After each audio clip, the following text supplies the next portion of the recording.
Sudah bisa kita duga bersama biang kerok muramnya wajah Pak Purbaya ya karena nilai tukar rupiah yang makin hari makin ambruk. Dolar Amerika Serikat semakin perkasa, meninggalkan rupiah yang sudah Rp18.000 per dolar.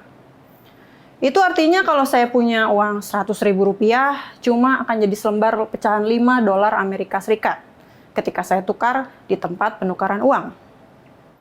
Padahal Purbaya sebelumnya selalu menunjukkan optimisme. Dia bilang bahwa rupiah akan segera menguat. Dia bilang begitu saat rupiah 17.000 per dolar Amerika Serikat. Nyatanya sekarang sudah 18.000 per dolar. Rasa percaya diri Purbaya pun semakin lesu. Nggak cuma omongannya yang makin lesu. Purbaya yang sebelumnya optimistis, mampu mengembalikan keadaan, sekarang juga mulai lempar tanggung jawab. Katanya urusan nilai tukar rupiah ya urusan Bank Indonesia, bukan urusan Menteri Keuangan. Bagi investor, pelemahan rupiah yang berkepanjangan juga dapat menimbulkan keraguan. Investor pada dasarnya seperti tamu yang datang ke sebuah hotel. Mereka ingin suasana yang nyaman, menikmati fasilitas bagus dan stabil.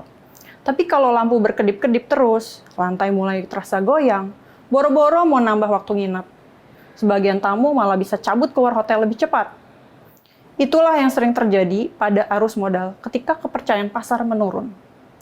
Disinilah publik menunggu tindakan yang nyata. Karena masyarakat tidak bisa bayar kebutuhan hidup dengan optimisme aja. Perajin tempe nggak bisa beli kedelai hanya dengan sikap optimistis. Pelaku usaha juga tidak bisa menyusun rencana bisnis hanya dengan lip service.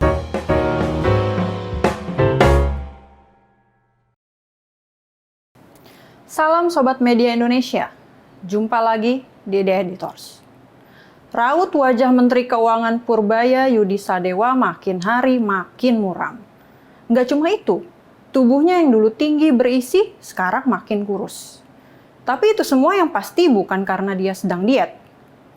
Sudah bisa kita duga bersama biang kerok muramnya wajah Pak Purbaya ya karena nilai tukar rupiah yang makin hari makin ambruk. Dolar Amerika Serikat semakin perkasa, meninggalkan rupiah yang sudah Rp18.000 per dolar. Itu artinya kalau saya punya uang Rp100.000, cuma akan jadi selembar pecahan 5 dolar Amerika Serikat ketika saya tukar di tempat penukaran uang. Kondisi ini sudah dirasakan oleh para perajin tempe dan tahu di beberapa daerah. Bahan baku utama jenis pangan favorit masyarakat itu adalah kedelai yang masih diimpor dari luar negeri, termasuk dari Amerika Serikat. Untuk membeli kedelai impor tentunya harus menggunakan dolar Amerika Serikat yang nilainya makin naik. Padahal modal yang mereka punya tetap sama. Akhirnya para perajin memilih mengurangi ukuran tempe dan tahu supaya bisa balik modal. Maka jangan heran ukuran tempe mendoan di warteg langganan makin kecil dan tipis. Tapi pertanyaannya sampai kapan mereka bisa bertahan?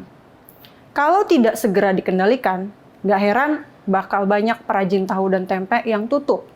Ya tentunya ini akan berimplikasi pada tambahan angka pengangguran. Padahal Purbaya sebelumnya selalu menunjukkan optimisme. Dia bilang bahwa rupiah akan segera menguat.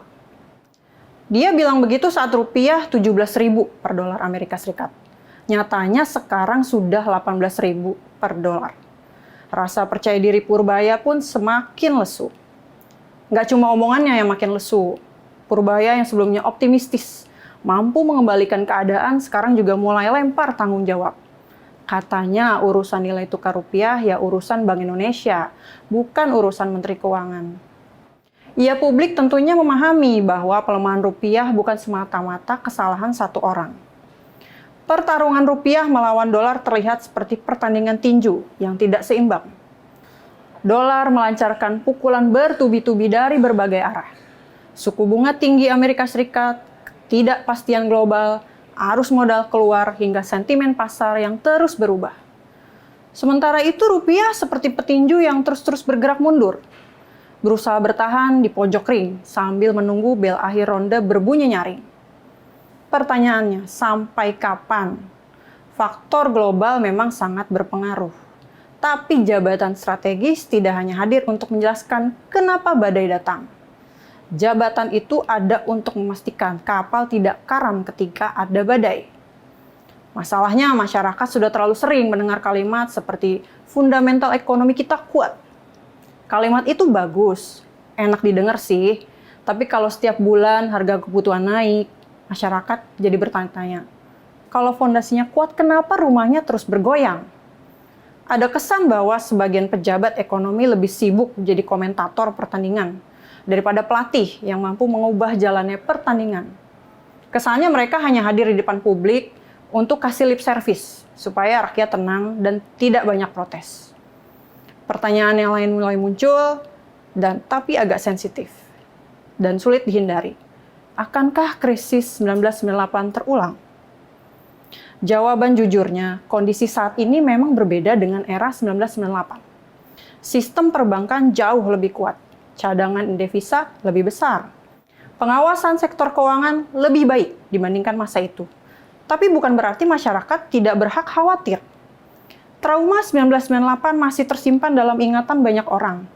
Ketika melihat rupiah terus melemah, kekhawatiran itu secara alami muncul kembali. Yang perlu diwaspadai bukan hanya angka kursnya, tetapi efek berantainya terhadap kehidupan sehari-hari. Agar mudah dipahami, bayangkan Indonesia seperti sebuah rumah tangga besar. Ketika rupiah melemah, itu seperti kepala rumah tangga yang gajinya tetap, tapi harga barang di pasar perlahan-lahan naik. Dulu uang 100.000 bisa penuh satu kantong belanja. Sekarang kantong belanjanya sama, tapi isinya semakin sedikit. Pelemahan rupiah juga membuat utang luar negeri menjadi lebih berat. Bayangkan seseorang pinjam uang dalam dolar saat kursnya masih Rp14.000. Sekarang kursnya jadi Rp17.000 dan Rp18.000. Jumlah dolar yang harus dibayar tetap sama, tapi jumlah rupiahnya yang dikeluarkan harus lebih besar. Artinya beban pembayaran ikut bengkak, meskipun utangnya tidak bertambah. Dari sisi negara tentu ini akan menggerus anggaran. Beban APBN untuk bayar utang makin besar. Bisa-bisa malah menggerus anggaran prioritas yang lain. Pembangunan di masyarakat bisa tertunda. Lagi-lagi yang dirugikan siapa? Ya masyarakat kan? Bagi investor, pelemahan rupiah yang berkepanjangan juga dapat menimbulkan keraguan. Investor pada dasarnya seperti tamu yang datang ke sebuah hotel. Mereka ingin suasana yang nyaman, menikmati fasilitas bagus dan stabil. Tapi kalau lampu berkedip-kedip terus, lantai mulai terasa goyang, boro-boro mau nambah waktu nginep. Sebagian tamu malah bisa cabut keluar hotel lebih cepat. Itulah yang sering terjadi pada arus modal ketika kepercayaan pasar menurun. Disinilah publik menunggu tindakan yang nyata. Karena masyarakat tidak bisa bayar kebutuhan hidup dengan optimisme aja. Perajin tempe nggak bisa beli kedelai hanya dengan sikap optimistis. Pelaku usaha juga tidak bisa menyusun rencana bisnis hanya dengan lip service. Kalau rupiah terus melemah, penjelasan yang terus menguat, jangan-jangan yang paling stabil di negeri ini cuma dalih alasan. Pada akhirnya, kritik terhadap Purbaya Yudisadewa bukan urusan personal. Kritik muncul karena posisi yang dia emban memiliki tanggung jawab besar. Ketika rupiah tertekan, masyarakat akan mencari jawaban. Ketika harga-harga naik, masyarakat akan cari solusi. Ketika wajah para pengelola ekonomi terlihat makin muram seiring makin muramnya pergerakan rupiah, publik tentu berharap yang lesu hanya ekspresinya. Kemampuan negara untuk menjaga nilai mata uang tidak boleh ikut melemah. Sebab dalam pertandingan ini rakyat bukan penonton. Rakyat adalah pihak yang ikut menerima setiap pukulan yang mendarat pada rupiah.